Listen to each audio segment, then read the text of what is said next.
Assalamualaikum warahmatullahi wabarakatuh.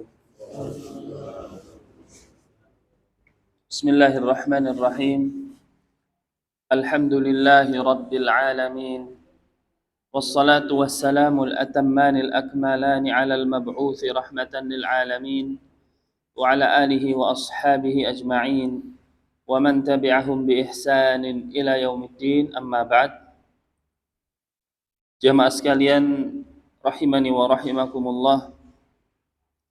Alhamdulillah, segala puji bagi Allah Subhanahu wa ta'ala yang telah mempertemukan kita kembali dalam rangka melanjutkan kajian kita, yaitu dalam kisah-kisah yang disebutkan dan diabadikan oleh Allah Subhanahu wa ta'ala di dalam Al-Quran. Dan saat ini kita melanjutkan dari kisah Nabi Musa alaihi salam dan saudaranya Harun yang berdakwah kepada penguasa pada saat itu yang dinamakan dengan Fir'aun. Dan kita kemarin terakhir berhenti pada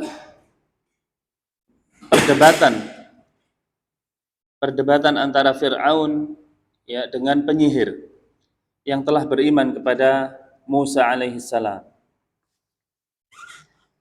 Allahumma 'allimna bima yanfa'una wanfa'na bima 'allamtana wa zidna 'ilma.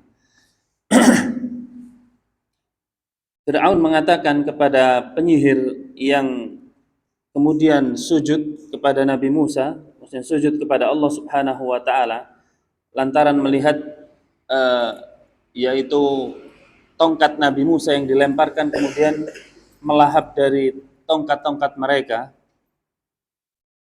Kemudian Fir'aun mengatakan, qala amantum lahu qabla an adzana lakum.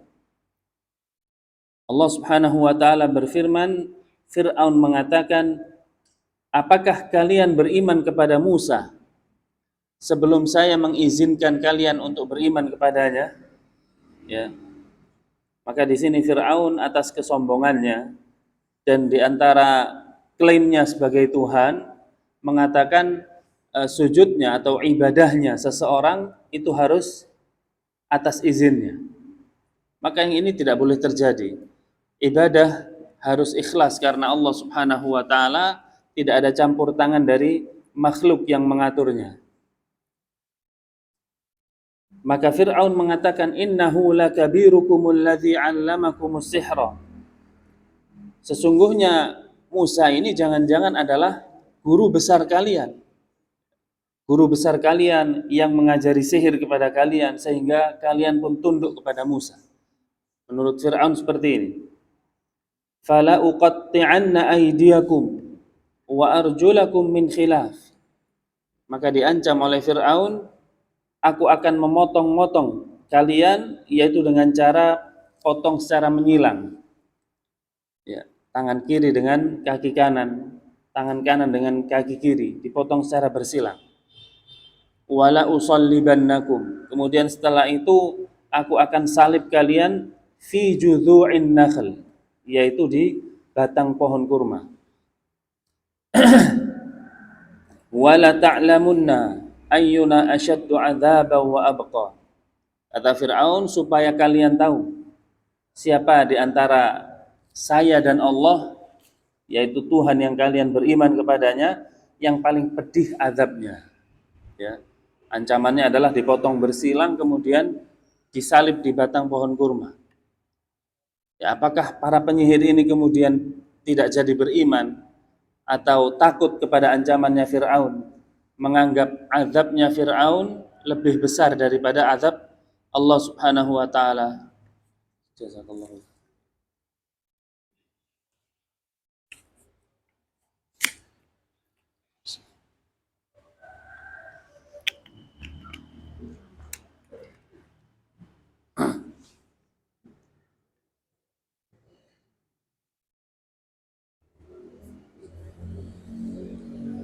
Qalu, penyihir mengatakan, lan nu'thiraka ala ma ja'ana. Lan nu'thiraka ala ma ja'ana minal bayyinati walladzi fatarana. Disebutkan di sini Fir'aun penyihir mengatakan, lan nufaddil ittiba'ak ya Fir'aun. Kami tidak akan berpengaruh, ya tidak akan terpengaruh dengan ancamanmu tadi. Ala ittiba'i ma ja'ana minal bayyinati wal wadihat.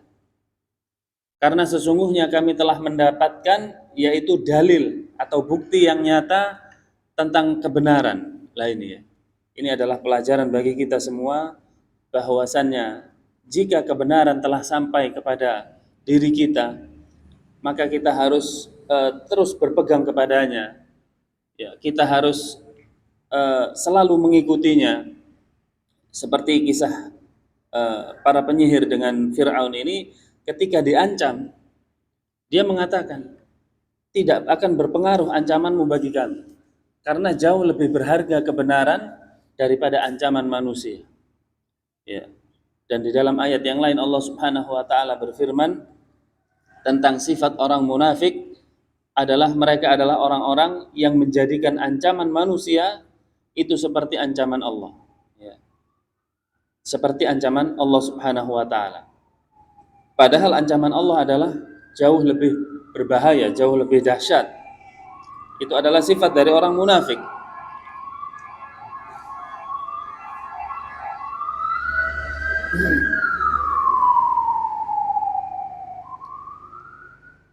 Akan tetapi yang dicontohkan dari sifat orang yang beriman pada para penyihir ini mengatakan, lan nu'thiraka ala ma ja'ana minal bayyinati walladhi fatarana.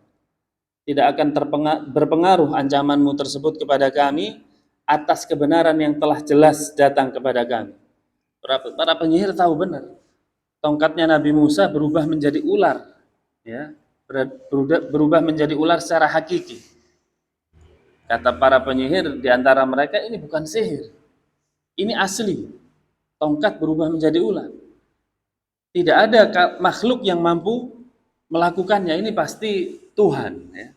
Ini pasti ada campur tangan Tuhan. Kalau makhluk, sihir dari makhluk tidak akan mampu melakukan itu. Sihirnya hanya yukhayyalu ilai. Sifat dari sihir hanya menghayalkan, bukan merubah secara hakikat. Ya. Maka tidak bergeming ancaman atau tidak bergeming para penyihir itu dari ancaman Fir'aun. Bahkan mereka mengatakan, faqdi ma anta qad, innama taqdi hadhil hayatid dunya, fasna' ma anta sani'an bina. Ya, bahkan Fir'aun ditantang, silahkan segera kau lakukan ancamanmu itu untuk memotong kami dan menyalib kami, silahkan. Sesungguhnya ancamanmu ini hanya berlaku di dunia. Ya, ini adalah jawaban yang mengandung pelajaran yang besar, bahwasannya tips ketika kita ingin bertahan, di atas hidayah, berada atau istiqomah di atas kebenaran adalah membandingkan antara dunia dengan akhirat. Ya, tentu akhirat jauh lebih lama. Tentu akhirat di situ adalah yauman tsaqila. Di dalam ayat Al-Qur'an Allah Subhanahu wa taala berfirman tentang orang-orang yang mengutamakan kehidupan dunia, inna haula'i yuhibbunal ajilah. Sesungguhnya mereka adalah orang-orang yang mencintai dunia, wa yadharuna wara'ahum yauman tsaqila, dan melupakan hari di belakangnya, hari setelah dunia, yaitu hari akhirat yang Allah sifatkan dengan yauman tsaqila. Yauman tsaqila, hari yang berat. Ya, di situ Allah Subhanahu wa taala sebutkan hari yang sangat berat. Kalau kita ingin tahu perinciannya hari yang berat, disebutkan oleh Nabi SAW bahwasanya nanti manusia dibangkitkan dalam kondisi telanjang, tidak dikhitan, tidak beralas kaki, ya, kemudian diletakkan di padang mahsyar, yaitu sebuah tanah yang datar, tidak ada lekukannya, baik cekungan atau berupa gundukan, tidak ada. Semuanya datar, dan manusia dari zaman Nabi Adam sampai manusia terakhir kelak semuanya dikumpulkan di sana. Kemudian matahari didekatkan, ya, matahari didekatkan dan semua orang panik untuk menghadapi yaitu ketetapan Allah Subhanahu wa taala padanya. Ada dua jalan antara surga dan neraka. Dan disebutkan oleh Rasul sallallahu alaihi wasallam bahwasanya keringat membanjiri masing-masing orang sesuai dengan amalnya. Ada yang digenangi oleh keringatnya sendiri sebatas mata kaki. Ada yang sebetis, ada yang sepaha, ada yang sepusar, ada yang sedada, ada yang sehidung, bahkan ada yang tenggelam dengan keringatnya sendiri. Maka pada saat itu manusia panik, ya, antri untuk menunggu gilirannya. Pernah saya sebutkan insya Allah, bagaimana kalau kita renungkan, kita datang ke sebuah tempat, ya, ke rumah sakit atau puskesmas barangkali, kemudian ambil nomor antrian nomor 157. Panik atau enggak, Pak? Kira-kira, ya, aduh, pulang dulu lah, ya, pulang dulu. Atau ini diambil nanti kemana dulu? Kira-kira sudah sekian jam kembali lagi. Nah ini di situ nggak bisa seperti itu. Ya, kita kira-kira antrian nomor berapa dari umat-umat terdahulu? Walaupun disebutkan umat Muhammad didahulukan. Tapi di antara umat Muhammad dari zaman Nabi Muhammad SAW sampai ke kita 1400 tahun yang lalu, kita antrian nomor berapa? Dan ini terjadi. Dan ini bukan dongeng atau cerita-cerita orang terdahulu. Ini pasti terjadi. Ya. Maka butuh kita renungkan kata Nabi SAW. Sesungguhnya orang yang cerdas itu adalah orang yang banyak mengingat kematian dan yang mempersiapkan hal-hal setelah kematian. Jamaah sekalian rahimani wa rahimakumullah. Maka inilah yang dilakukan oleh para penyihir tersebut. Tidak ada bandingannya, ya, potongan silangmu dengan kemudian engkau ancam salib kami dengan kehidupan akhirat yang begitu berat.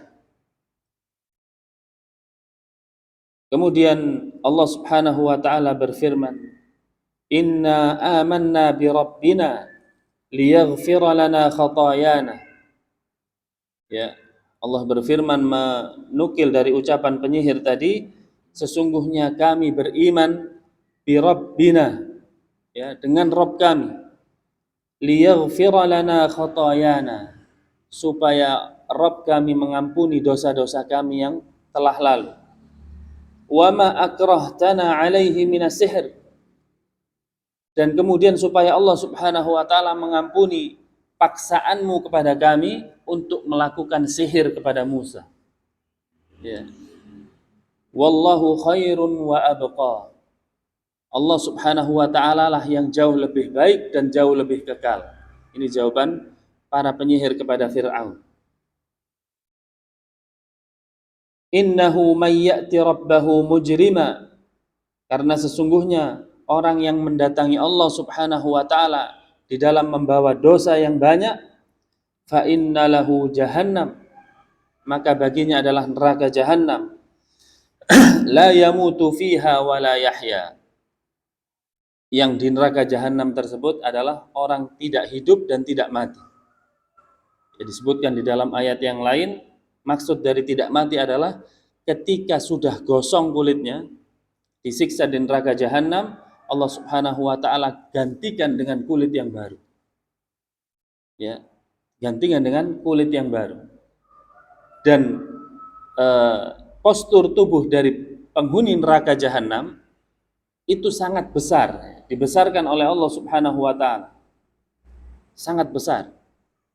Bahkan disebutkan oleh Nabi sallallahu alaihi wasallam bahwasanya di antara pundak satu dengan pundak yang lain itu adalah masiratu syahr, adalah perjalanan 1 bulan. Itu penduduk neraka jahannam. Dibesarkan oleh Allah Subhanahu wa taala, kata para ulama, supaya menikmati siksaan. dari pori-pori satu ke pori-pori yang lain. Ya. Bahkan mereka saking tersiksanya, di dalam ayat yang lain disebutkan, kullama aradu ay yakhruju minha u'idu fiha. Setiap kali mereka ingin keluar dari neraka jahanam tersebut, dikembalikan oleh Allah Subhanahu wa taala. Dan itu tidak putus asa. Mereka coba lagi. Dikembalikan lagi, coba lagi. Padahal sudah tahu mereka, sudah tidak bisa lagi keluar. Tetapi karena saking sakitnya, tidak menyerah untuk keluar dari siksaan tersebut. Allahumma inna na'udzubika minan nar. Mudah-mudahan kita dijauhkan dari siksa api neraka. Kemudian para penyihir tadi mengatakan kepada Fir'aun, wa may ya'tihi mu'mina, dan barang siapa yang datang kepada Allah Subhanahu wa taala dengan keimanan, ya, dalam kondisi iman, qad 'amilas shalihat, dan telah beramal soleh. Bukan hanya beriman, tapi dia beramal soleh. Menunjukkan di sini bahwasannya deklarasi iman itu harus diiringi dengan amal soleh. Ketika lisannya mengatakan amantu billah, kata Rasulullah apa? Tsumastaqim. Kemudian istiqomahlah. Aplikasikanlah ucapan imanmu itu dalam kehidupan sehari-hari. Itu adalah yang benar, konsep yang benar, ya. Mengatakan, hatinya mengatakan, saya yakin Allah Subhanahu wa taala adalah satu-satunya zat yang disembah. Tidak ada yang lainnya. Kemudian juga meyakini bahwasanya Muhammad adalah utusan Allah. Kemudian diucapkan dengan lisannya, asyhadu an la ilaha illallah wa asyhadu anna Muhammadar Rasulullah. Kemudian setelahnya adalah di dalam kehidupannya tidaklah dia melakukan sebuah ibadah melainkan atas karena Allah Subhanahu wa taala, ikhlas. Dan tata caranya mengikuti Muhammad sallallahu alaihi wasallam. Nah, ini adalah keimanan, konsep keimanan yang benar. Yaitu ketika Nabi sallallahu alaihi wasallam ditanya oleh salah seorang sahabat, "Ya Rasulullah, nasihatkan kepadaku kalimat yang singkat saja, yang bisa aku pegang sampai akhir hayat." Itulah nasihatnya, "Qul amantu billah tsumastaqim." Katakanlah dari lisanmu, saya beriman kepada Allah, kemudian istiqomahlah. Konsekuensinya adalah untuk selalu mengamalkan apa yang engkau ucapkan tadi, keimanan tadi. Ya, komitmen di atas ucapan tersebut. Barang siapa yang melakukan hal ini, fa ulaika lahumud darajatul ula, maka dia akan mendapatkan derajat yang tinggi di sisi Allah Subhanahu wa taala. Maksud apa derajat yang tinggi? Jannatu adnin tajri min tahtihal anhar, yaitu surga Aden.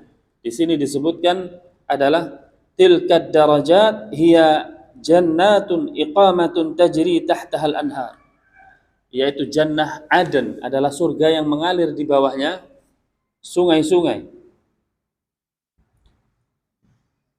Tajri min tahtihal anharu khalidina fiha. Kemudian sifat dari penghuni surga, ya, jika sudah masuk surga adalah kekal di dalamnya. Ya, berbeda dengan neraka. Neraka bagi orang kafir dan musyrik memang kekal di dalamnya. Tapi bagi orang mukmin yang ada keimanan, jika Allah Subhanahu wa taala berkehendak untuk menyiksanya, maka sifatnya tidak kekal. Sampai dosanya habis kemudian masuk ke dalam surga. Jadi sifat surga adalah barang siapa yang sudah masuk di dalamnya tidak lagi keluar. Khalidina fiha. Wa dzalika jazaa'u man tazakka. Dan ini adalah balasan bagi orang-orang yang mensucikan dirinya ketika di dunia. Ini disampaikan kepada Fir'aun. Kemudian setelahnya, ya, setelah berakhir kasus ini dan tetap Fir'aun menyiksa kepada siapa? Kepada para penyihir tadi dengan menyalibnya. Kemudian setelahnya Nabi Musa yaitu pergi ke kembali ke tempat tinggalnya dan tetap mendapatkan ancaman dari Fir'aun. Kemudian turunlah ayat Allah Subhanahu wa taala, "Wa laqad auhayna ila Musa an asri bi'ibadi fadrib lahum tariqa." Dan pada suatu saat kami wahyukan kepada Musa untuk berjalan pada malam hari. An asri, ya. Asri itu adalah berjalan pada malam hari.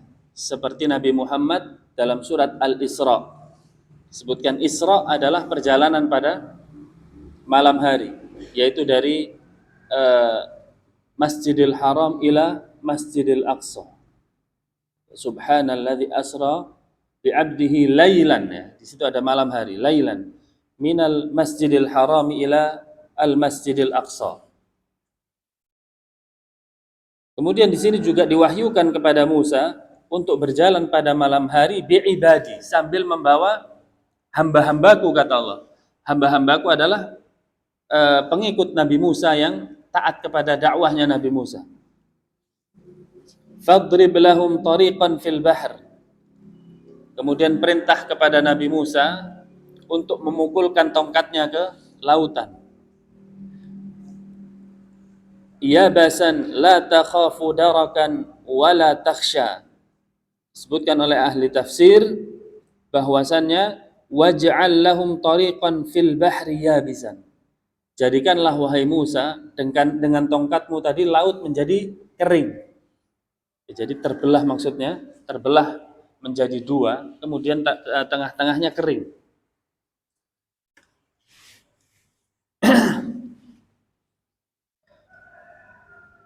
Aminan la takhafu ayyal haqabika fir'aun wa mala'uhu. Niscaya engkau dan pengikutmu akan aman dari kejaran Fir'aun dan bala tentaranya. Jadi kisah ini adalah ketika Nabi Musa diperintahkan untuk berjalan, di situ ada keselamatan dari Allah Subhanahu wa taala. Karena adanya Fir'aun dan bala tentaranya yang mengejar. Kemudian berlarilah mereka dan Allah Subhanahu wa taala menggiring, yaitu ke arah lautan, ya, ke arah laut. Sedangkan salah seorang dari mereka ketika melihat ke belakang, ada tentara Fir'aun yang sudah mendekat. Tentara Fir'aun yang sudah mendekat, sedangkan di hadapannya adalah lautan. Mau lari kemana? Ya. Dan Musa pun saat itu belum turun wahyu ini, tetap hanya merealisasikan atau melakukan perintah Allah saja. Tentu di dalamnya ada rasa takut, tapi kalah rasa takut itu dengan yaitu melakukan perintah Allah Subhanahu wa taala.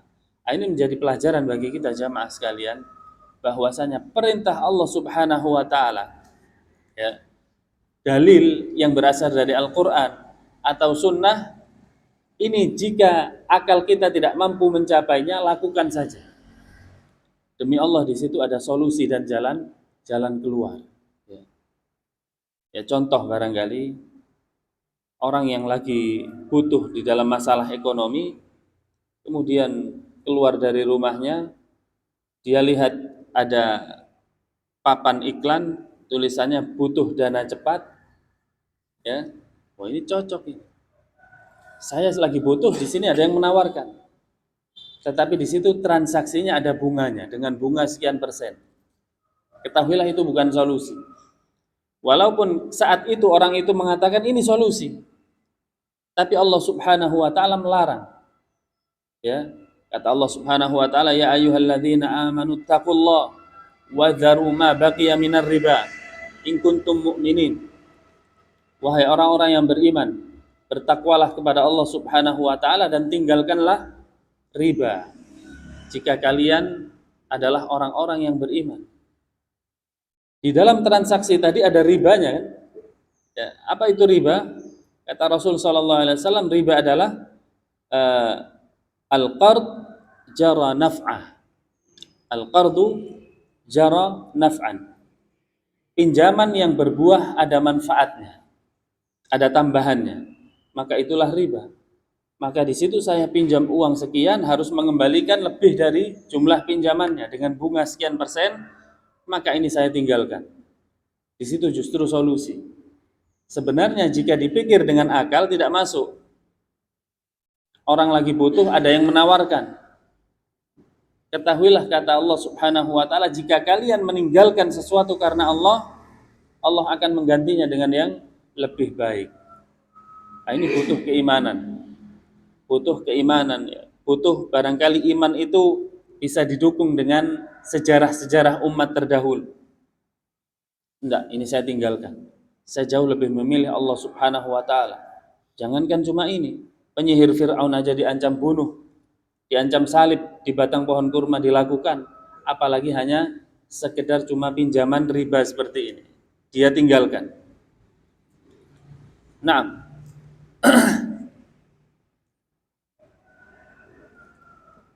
kemudian disebutkan di sini bahwasannya Musa alaihi salam terus menuju laut tersebut. Walaupun ada pengikutnya yang mengatakan inna lamudrakun. Sesungguhnya kita akan kena dengan Fir'aun dan bala tentaranya. Maka Nabi Musa mengatakan kepada pengikutnya, inna ma'iya rabbi sayahdin. Tidak mungkin Allah mencelakakan kita. Ini adalah perintah Allah, dan Allah akan membersamai hamba-hambanya dan memberi petunjuk kepada hambanya yang mengikuti perintahnya. Musa dengan yakin mengatakan seperti itu. Walaupun di hadapannya benar laut, ini nggak masuk akal, ya. Tapi Musa tetap yakin bahwasanya Allah lah yang menolong kita selama kita menjalankan perintahnya. Fa'atba'ahum Fir'aunu bijunudi. Fir'aun dan bala tentaranya tetap mengikuti. Faghashiyahum minal yammi ma ghashiyahum. Ya. Tetap mereka yaitu lari menuju arah laut dan dikejar oleh tentara Fir'aun. Wa adalla Fir'aunu qaumahu wa ma hada. Kata Allah Subhanahu wa taala, sungguh Fir'aun telah menyesatkan kaumnya, ya, dan tidak memberi petunjuk kepada kaumnya. Sementara Musa dan para pengikutnya diberikan petunjuk. Ya. Jadi ini menjadikan bukti jamaah sekalian bahwasannya tujuan yang sama, ya, tujuan yang sama ke arah lautan. Kata Allah Subhanahu wa taala, Fir'aun menyesatkan, tapi Musa memberikan petunjuk kepada kaumnya. Kenapa? Karena Musa mengikuti perintah Allah Subhanahu wa taala. Sedangkan Fir'aun untuk mengejar mereka dan untuk membunuh mereka karena tidak mengikuti perintah Allah Subhanahu wa taala. Mana yang menang? Ya. Di dalam akal Nabi Musa waktu itu tidak tahu bahwasanya laut akan terbelah. Kemudian Fir'aun akan tenggelam di sana, tidak tahu. Allah Subhanahu wa taala hanya mengatakan fadrib lahum tariqah. Pukulkanlah tongkatmu itu ke lautan. Ya, niscaya lautan akan terbelah. Jika dipikir ya, seperti orang sekarang melakukan perintah Allah Subhanahu wa taala, nggak masuk akal. Buat apa saya pukul lautan? Ya, barangkali orang sekarang, buat apa saya sehari 5 kali untuk datang ke masjid untuk sholat? Buat apa saya membaca Al-Quran?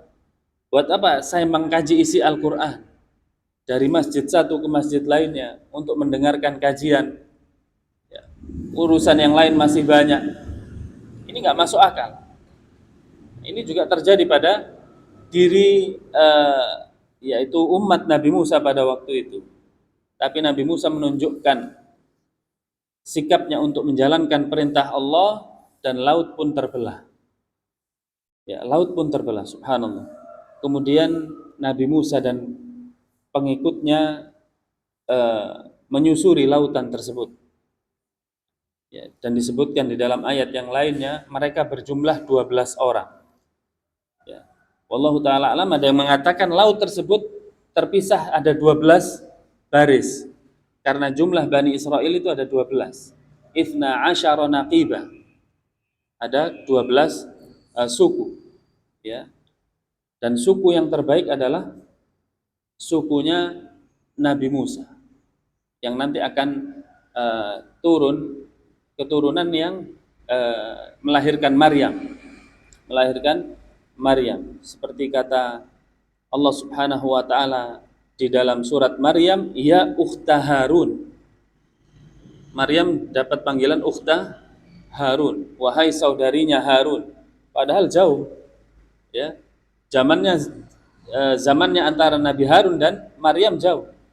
Tapi sebutan ukhta Harun, wahai saudarinya Harun. Itu menunjukkan, kata sebagian ahli tafsir, bahwasannya Maryam ini berasal dari keturunannya Harun.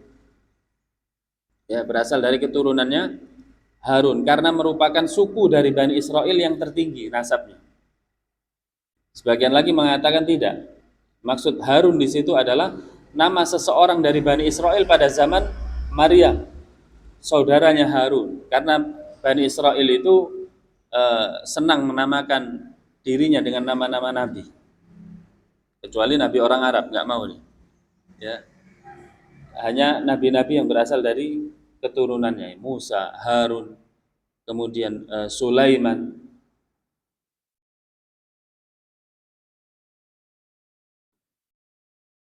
Kemudian setelahnya Fir'aun pun ditenggelamkan oleh Allah Subhanahu wa taala.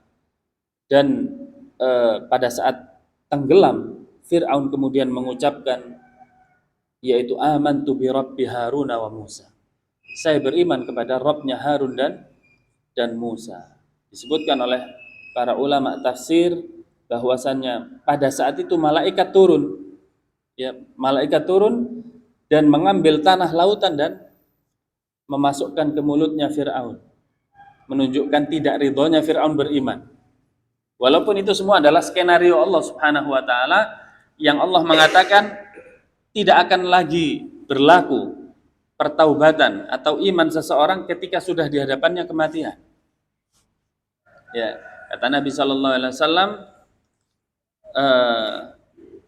la yuqbalu taubatu innamat taubatu yuqbalu ma lam yughargir. Atau kama qala sallallahu alaihi wasallam. Taubat itu senantiasa diterima oleh Allah Subhanahu wa taala selama nyawa belum sampai ke kerongkongan. Maksudnya apa? Kematian belum ada di hadapannya. Jika kematian sudah ada di hadapannya kemudian dia bertaubat, maka tidak berlaku. Ya, seperti nanti juga tertutup pintu taubat ketika matahari terbit dari barat. Sudah. Buat apa beriman pada saat itu? Dulu ngapain ente dikasih tahu tetap aja. Sekarang sudah datang zamannya kemudian mau bertobat tidak berlaku. Begitu juga dengan Fir'aun. Ketika sudah berada di dasar lautan, kemudian air hendak menguburnya, mau beriman maka tidak bisa. Dan Allah memperjalankan ini dengan menghadirkan malaikat yang menyumpal pasir lautan di mulutnya. Ya. Dengan malaikat tadi mengatakan, sesungguhnya Allah Subhanahu wa taala, inna rabbuna ghafurur rahim. Allah Subhanahu wa taala Maha Pengampun. Jangan-jangan nanti mengampuni taubatnya Fir'aun ini, menerima taubatnya Fir'aun kemudian diampuni. Maka langsung dibuntu ucapannya dengan tanah pasir dan Fir'aun tidak jadi atau tidak sempat mengucapkan minta ampun keduluan oleh matinya. Ya. Jadi inilah jamaah sekalian dari kisah Fir'aun yang diambil dari surat Thaha, dan paling banyak di dalam Al-Quran kisah Nabi Musa ini diulang-ulang di dalam surat yang lain. Di dalam surat Al-Baqarah yang insya Allah nanti kita akan sampaikan tentang dialog antara Nabi Musa dengan Bani Israel yang disuruh menyembelih sapi. Itu ada pelajaran penting ya. Ada pelajaran penting bagi kita juga di dalam melakukan agama ini. Ya. Di situ ada perintah menyembelih sapi. Sebenarnya mereka tidak ingin melakukannya, tapi beralasan macam-macam. Ya. Juga insya Allah nanti akan ada kisah Nabi Musa dengan pemuda yang memukul pemuda sampai meninggal dunia. Insya Allah akan kita lanjutkan pada pertemuan-pertemuan yang lainnya. Dan saat ini kisah ini adalah kisah terbunuhnya Fir'aun, berada di Laut Merah ya, berada di Laut Merah, dan Ini menunjukkan bahwasanya Allah Subhanahu wa taala senantiasa akan menolong hambanya selama hambanya tersebut selalu berada di atas jalan yang benar dan di atas perintah Allah Subhanahu wa taala. Maka jamaah sekalian, berapapun beratnya, seberapapun musibah yang kita lakukan, hal itu bukanlah menutup jalan kita untuk selalu berada di atas jalan Allah Subhanahu wa taala. Justru semakin musibah itu melanda kepada kita, itu adalah sinyal untuk kita kembali ke jalan Allah Subhanahu wa taala. Ketika kita kembali ke jalan Allah, Allah berikan segala macam pintu-pintu solusi sesuai dengan firman-Nya, "Wa may yattaqillaha yaj'al lahu makhraja wa yarzuqhu min haitsu la yahtasib." Dan barang siapa yang bertakwa kepada Allah Subhanahu wa taala, Allah akan berikan kepadanya seluruh solusi dari kesulitan. Yang pertama, yang kedua, wa yarzuqhu min haitsu la yahtasib. Dan Allah akan berikan rezeki dari jalan yang tidak pernah kita sangka-sangka. Ya. Ini adalah hal penting yang harus kita tanamkan di dalam diri kita, terutama di zaman-zaman yang penuh fitnah, di zaman-zaman yang penuh sekali maksiat yang beredar di sekitar kita. Maka barang siapa, kata Nabi SAW, yang berpegang teguh dengan sunnahku, maka dia pada zaman itu ya tentunya, pada zaman yang tersebar fitnah, tersebar maksiat, barang siapa yang berpegang teguh dengan sunnahku, seperti amalannya adalah seperti 50 orang sahabat Nabi SAW. Ya. Bahkan para sahabat bertanya, mungkin 50 orang dari mereka ya Rasulullah. Tidak, 50 orang dari kalian. Karena memandang beratnya zaman itu. Ya. Wallahu ta'ala alam, mungkin sampai di sini dulu materinya. Masih ada tersisa berapa? 8 menit. Barangkali jika ada yang mau disampaikan, barakallahu fikum.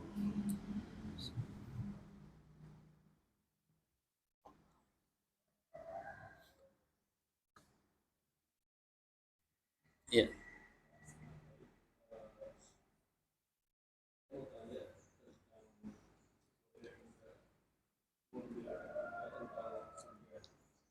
Apa? Iya.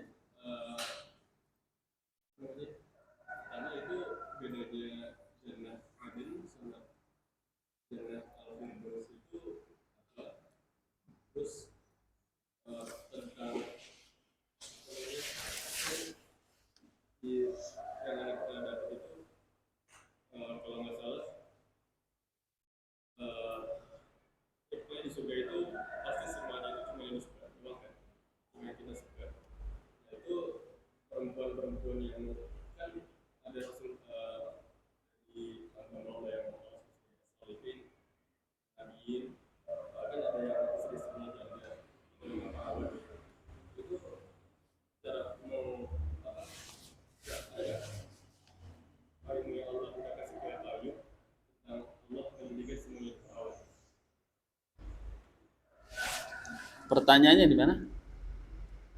Ada nggak ilmu yang Allah kasih payung tentang menjadikan perempuan-perempuan di surga itu semuanya perawan atau yang membedakan lainnya lah. Jadi benar-benar kayak baru diciptakan lagi. Nah, Allah Subhanahu wa taala berfirman, wa ja'alnahunna abkara uruban atraba li ashabil yamin. Banyak sekali yang mengatakan bahwasanya para bidadari itu atau perempuan yang ada di surga itu adalah kondisinya perawan. Sebagaimana firman Allah, wa ja'alnahunna abkara. Allah Subhanahu wa taala menjadikan mereka abkar, perawan. Uruban atraba. Ya, tidak tersentuh sekalipun. Li ashabil yamin, untuk ashabul yamin. Siapa ashabul yamin? Golongan yang kanan adalah penghuni surga. Atau di dalam surat Amma yatasaalun, surat An-Naba, Allah Subhanahu wa taala sebutkan, Inna lil muttaqina mafaza hadaiqa wa a'naba wa kawa'iba atraba. Ya. Inna lil muttaqina mafaza, sesungguhnya bagi orang-orang yang muttaqin, bertakwa, mafaza, tempat yang menyenangkan, tempat kesuksesan. Mafaza ay al jannah. Mafaza maksudnya adalah surga. Ya, innalil muttaqina mafaza. Apa sifatnya? Hadaiqa wa a'naba. Hadaiqa jamak dari hadiqah, adalah kebun-kebun. Wa a'naba. A'nab jamak dari inab, adalah anggur-anggur. Maksudnya apa? Disebutkan banyak sekali buah-buahan, yang disebutkan adalah anggur karena anggur ini identik dengan buah yang mewah. Ya, kalau raja itu biasanya ada disertakan anggur.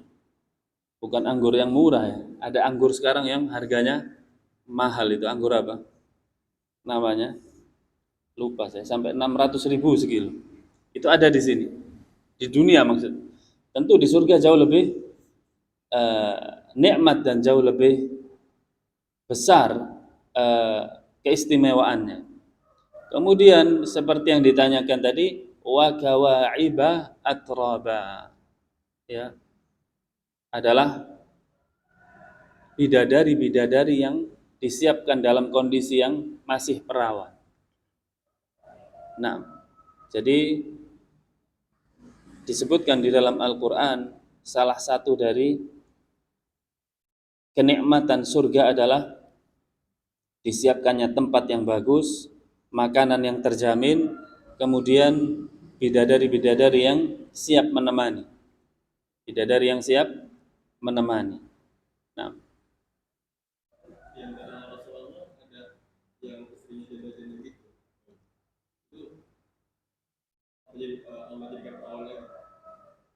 iya tadi waja'alnahunna abkar.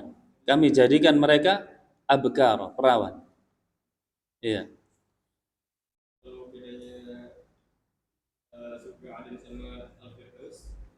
Surga Aden disebut Aden karena banyaknya taman. Ya, tadi hadaiqa wa a'naba. Kemudian disebutkan tajri tahtahal anhar. Jannat sendiri yang kita kenal dengan surga, makna secara bahasanya adalah kebun-kebun. Ya, makna secara bahasa adalah kebun-kebun. Disebutkan jannatu adnin, jannah Aden, karena dia tempatnya sangat rimbun. Banyak sekali pepohonan, banyak sekali taman-taman, ya, seperti itu. Disebut Aden. Sedangkan Jannatul Firdaus adalah surga yang VIP. Surga yang sangat tinggi derajatnya.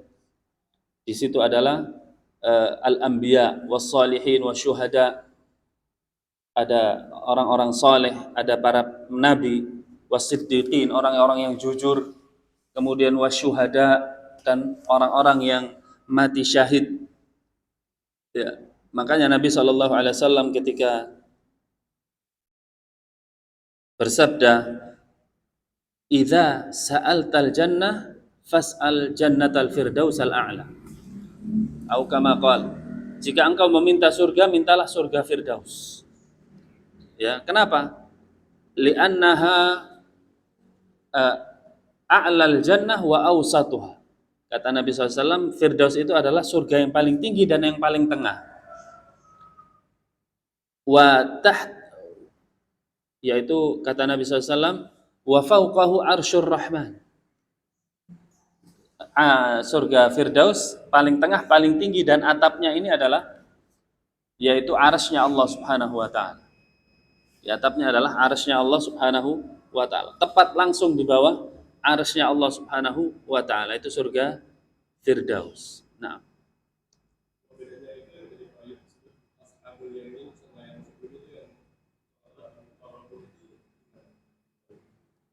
gimana?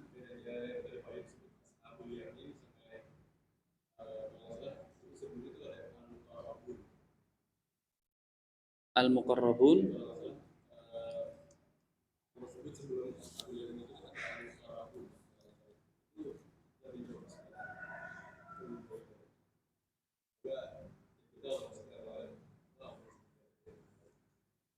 Mohon maaf, ana belum paham al-muqarrabun yang dimaksud yang mana?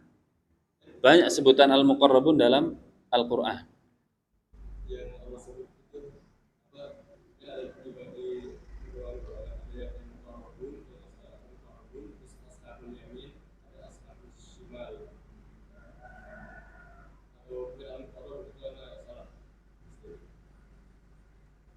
Ya, wallahu alam, tidak bisa saya jawab karena eh, ayatnya yang mana belum jelas ya. Jadi ditentukan dulu ayatnya baru bisa dijawab. Nah,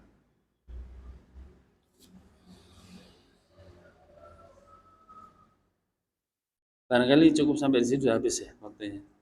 Wassallallahu ala Muhammad wa ala ali Muhammad walhamdulillahi rabbil alamin. Subhanakallahumma bihamdika asyhadu an la ilaha illa anta astaghfiruka wa atubu ilaik. Assalamualaikum warahmatullahi wabarakatuh.